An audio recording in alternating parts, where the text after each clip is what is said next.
here, it's on the order of 70 or 60 or so. So that there's a big difference from that tyrosine. Looking at the absorbance spectra, so this is an absorbance spectra of nickel octethylporphyrin. Nickel octethylporphyrin, as you can see here, it's very easy to use because nickel only makes 4 coordinate bonds, and so it's just structure, nothing special going on about it. It can't give axial ligands or anything, so it's just really stable. And looking at it, you have this one really large band here, right around 400. This one is actually right at 392.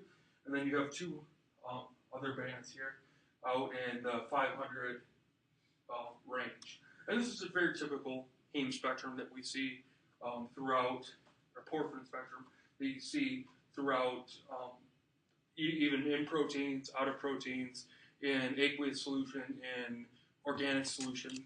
It's very similar.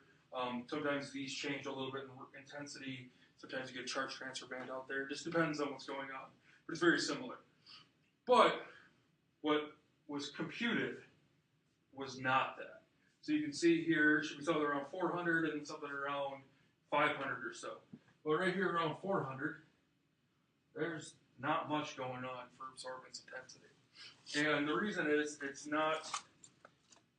The heme, or the porphyrin ring interacts very interestingly with itself.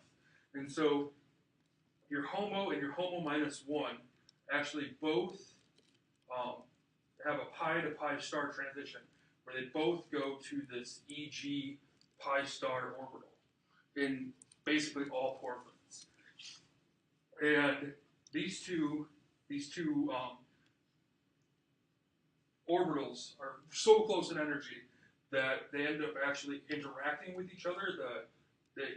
The excited states interact with each other, and you end up getting this very similar thing.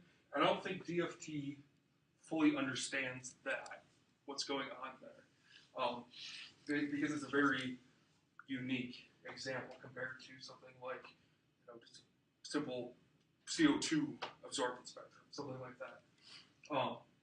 And then, but as you can see here, overall, these 3 all look fairly similar, except for the tyrosine here has 2 bands, where the phenol and the phenoxide both have basically just 1 band.